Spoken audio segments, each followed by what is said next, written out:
Yo, what's going on, you garlic lickers? Nick Daniels here, coming at you live yet again. And today, man, we're just reading some more online dating fails. Today, we're reading a story from Reaping Havoc from 10 years ago, edited 9 years ago, by the way. And we're just going to get right into it here.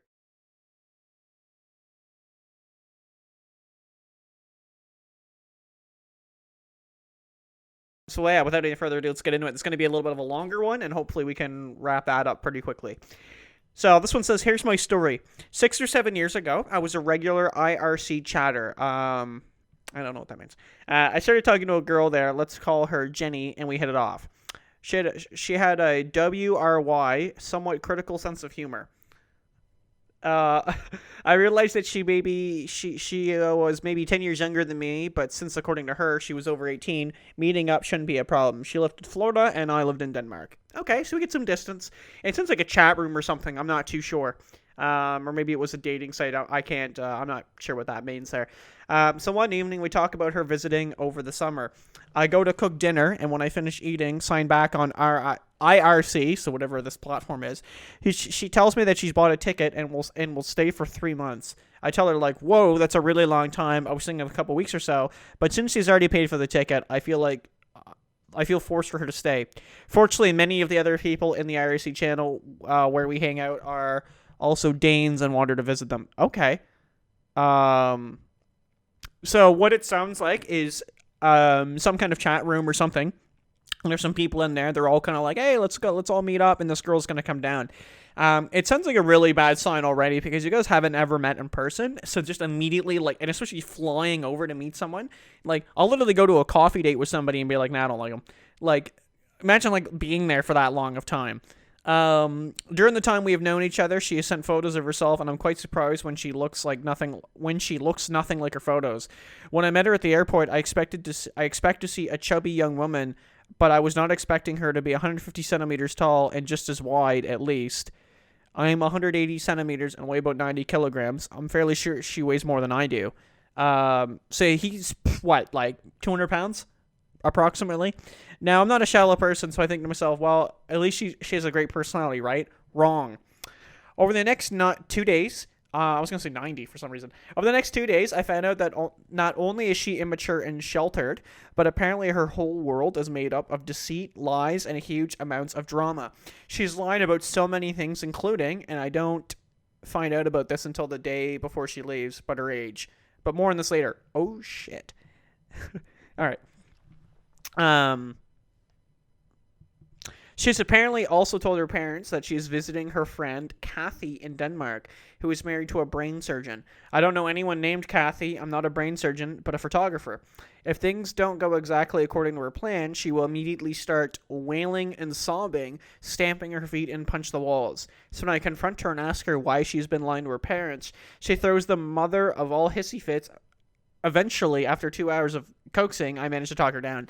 It sounds like a really bad sign, man. Like, I don't want to say, like, maybe this girl is, I mean, clearly he said something about lying about her age. She sounds like something's wrong with her, either mentally or she's extremely young. I'm just trying not to put too many comments because I want to read through it because there's a lot. And I don't want to make this a super long video. On the third day, my nerves are frayed from her drama and lies. I can't make any more sense of her I can't say that word. But her web of deceit. My apartment is so messy that I don't recognize it. Okay, so I guess she was staying with them. She insists she will do the cooking, and to her credit, she did not do a bad job of the actual food preparation. But unfailingly, every single time she's cooked a meal, every single pot, pan, and utensil will be dirty, and I will spend 40 minutes to an hour doing the dishes. Sheets around the clock every day. I completely restock the fridge. Oh my god. I can't believe she stayed with them. This isn't even like an online dating fail. This is just a fail. On the fifth day, I tag in one of my friends and his wife, who's American. We call them Hank and Gabby. I arranged with them to let Jenny stay with them for a few days and then send her off to meet up with her other internet friends in the area. Okay, so she hasn't even met these people. That's terrifying. I am exhausted and honestly very tired of taking care of this little compulsive liar who completely wrecks my apartment every single day. My friend, let's call him Matthew for this story, flies in from Sweden while Jenny is away, and we spend 2 days completely cleaning up all the mess Jenny has made. We discover that she has gouged deep furrows into my brand new and expensive dining table by using it as a cutting block. Oh. She has also broken the shower head. I have no idea how. Matthew stays for 4 days. We watch movies and go for photography walks around the city. The day after he goes back home, Jenny returns. In less than 1 hour, she completely wrecks my apartment. At this point, I've had enough. And I'm sorry, I'm just speed reading, but I'll get to it here in a minute. I've had enough, and I tell her it's just to change the date of her return flight because I've gotten a photography assignment on abroad.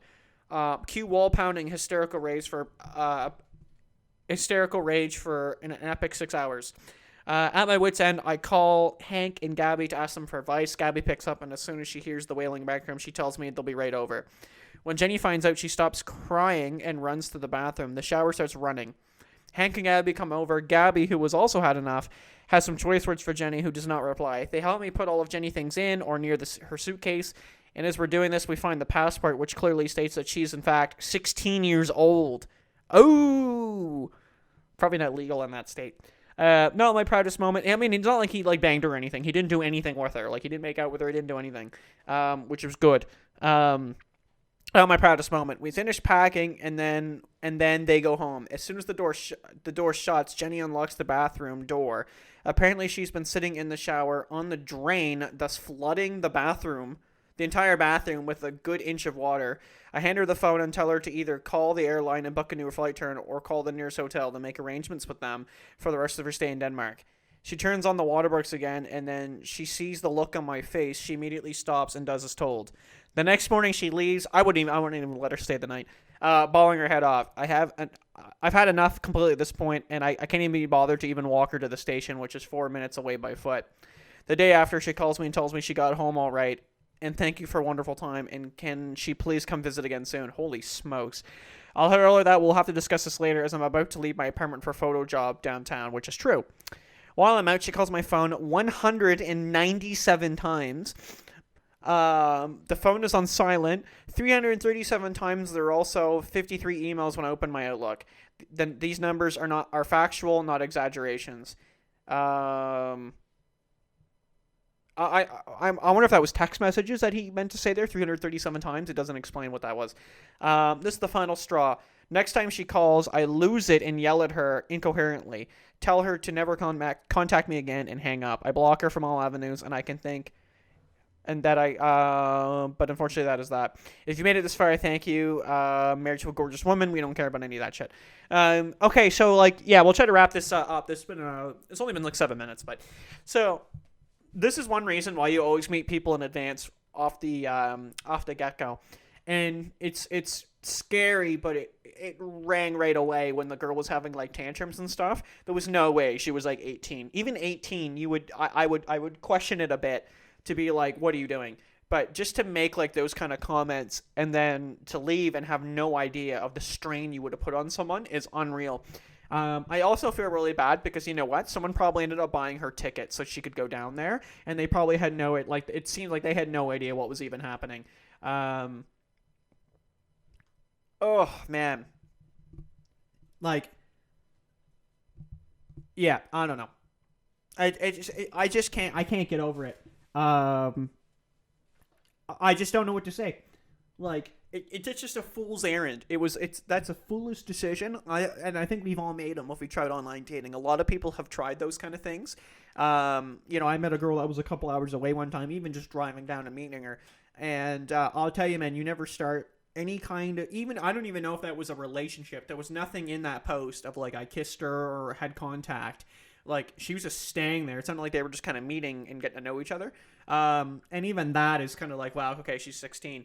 But what I was going to say is even the distance is a big thing. You just don't start with that distance. And it's just you're literally flying to another place. Oh.